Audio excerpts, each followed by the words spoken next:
Di akhir video saya tentang detachment, saya sempat singgung tentang sebagian besar dalam hidup kita itu berakhir dengan dua pilihan, yaitu kedamaian hati dan pikiran atau ego dan nafsu. Nah, menjadi pertanyaannya adalah bagaimana kita bisa melihat dua hal ini dalam kehidupan sehari-hari. Saya kasih contoh, misalkan dalam aspek keuangan. Kalau kita berfokus pada kedamaian hati dan pikiran, kita akan berpikir bagaimana supaya kita bisa menciptakan kekayaan dan kemakmuran dalam hidup kita, baik secara materi maupun non-materi. Sedangkan kalau kita berfokus pada ego dan nafsu, kita bakal punya kecenderungan untuk berperilaku impulsif buying, yaitu kita membeli segala sesuatu secara emosional yang berlebihan, yang impulsif. Dan yang berikutnya, kita punya kecenderungan, punya perilaku FOMO, ya, fear of missing out, takut ketinggalan, takut gak bisa ngikuti tren, sehingga kita punya kecenderungan yang seperti yang saya ceritakan tadi, yaitu impulsif buying. Harus diakui bahwa kondisi keuangan juga punya peranan penting untuk bisa menciptakan kedamaian hati dan pikiran. Maka dari itu, kekayaan dan kemakmuran dalam hidup kita itu menjadi sebuah keutamaan.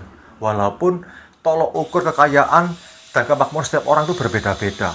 Kekayaan itu berbicara tentang seberapa besar kemampuan kita dalam menghasilkan uang. Sedangkan kemakmuran itu tentang seberapa lama kita bisa mempertahankan kekayaan kita. Contoh misalkan, kita punya kekayaan 1 miliar, tapi gaya hidup kita 100 juta per bulan. Artinya, kemakmuran kita hanya bertahan 10 bulan. Sedangkan, kalau kita bicara tentang kekayaan dan kemakmuran secara non-materi, itu berbicara tentang skill, ilmu pengetahuan. Karena ketika kita semakin berilmu, kita semakin punya wawasan yang luas, itu biasanya menjadikan kita semakin bijaksana, semakin berakhlak, dan punya kesadaran yang lebih tinggi lagi. Sehingga memudahkan kita untuk mencapai kedamaian hati dan pikiran. Kita lanjut ke aspek berikutnya, kita bisa melihat contoh dalam aspek kesehatan. Kalau kita berfokus kepada kedamaian hati dan pikiran, kita bakal berpikir bagaimana supaya kita bisa menciptakan sebuah pola hidup yang sehat. Entah itu pola makan, pola tidur, pola rasa atau emosi, dan juga pola nafas.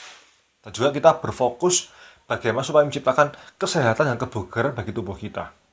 Sedangkan kalau kita misalkan berfokus kepada ego dan nafsu, itu kita kecenderungannya hanya memilih apa saja yang nikmat untuk sesaat, nikmat untuk jangka pendek, tanpa memperhatikan kondisi tubuh kita untuk jangka panjang. Nah, sekarang kita bicara tentang kesehatan. Itu dikatakan sehat adalah kalau kondisi organ tubuh kita itu bekerja secara optimal dan berada pada kondisi yang ideal. Sedangkan kalau kita, tentang kebugaran, itu kita berbicara tentang seberapa besar kemampuan kita untuk melakukan aktivitas dengan intensitas yang tinggi tanpa ketergantungan seperti obat dan alat bantu gerak. Kita bisa melihat satu contoh lagi, misalkan dalam aspek karir atau bisnis kita. Kalau kita berfokus pada kedamaian dalam pikiran, kita akan berpikir tentang bagaimana supaya kita bisa punya karir atau bisnis dalam jangka yang panjang.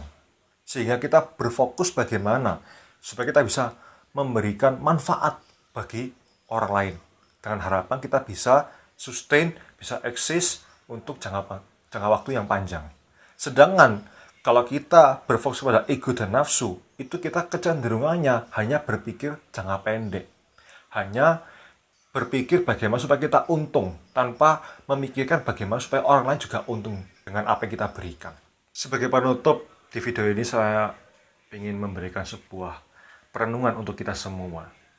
Mungkin kalau kita ditanya tentang kira-kira disuruh pilih kedamaian hati dan pikiran atau ego dan nafsu, mungkin sebagian besar orang bakal memilih kedamaian hati dan pikiran. Nah, yang jadi pertanyaannya adalah seberapa besar kita mau bayar harganya untuk mencapai kedamaian hati dan pikiran. Karena kedamaian hati dan pikiran itu bukan sesuatu yang kondisional atau sesuatu yang bisa kita kondisikan. Melainkan kedamaian dan pikiran itu merupakan sebuah sikap mental yang menjadi sebuah fundamental untuk hidup kita.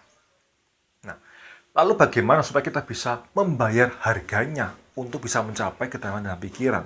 Nah, dari saya pribadi, untuk bisa mencapai kedamaian dalam pikiran, itu kita perlu yang namanya menaklukkan ego dan nafsu dalam diri kita. Bukan hanya sekedar menekannya. Mungkin kalau kita dengar dari kebanyakan orang, mereka hanya berpikir tentang bagaimana menekan egonya. Ini menurut saya melelahkan sekali. Nah, ketika kita berfokus untuk menaklukkan ego dan nafsu, itu supaya kita bisa menjadi pribadi yang berkesadaran, yang dimana kita juga pada akhirnya bisa menjadi manusia seutuhnya, yang dimana kita punya keselarasan antara pikiran, emosi, dan tindakan. Dan satu hal lagi yang perlu kita renungkan adalah, kalau kita tidak dengan sengaja memilih di antara dua pilihan tadi, yaitu kedamaian dan pikiran atau ego dan nafsu, kalau kita tidak memilih dengan sengaja untuk diri kita sendiri, nanti keadaan dan orang lainlah yang memilihkan hal itu untuk kita. Yang dimana ujung-ujungnya nanti kita akan diarahkan kepada sesuatu yang didominasi oleh ego dan nafsu. Karena kita bisa melihat hari ini banyak sekali orang berlomba-lomba untuk mendapatkan perhatian, pengakuan, dan validasi dari orang lain. Dan itu semua itu didominasi oleh ego dan nafsu. Sehingga kalau kita didominasi oleh ego dan nafsu, kita akan semakin jauh dari satu yang namanya kedamaian hati dan pikiran.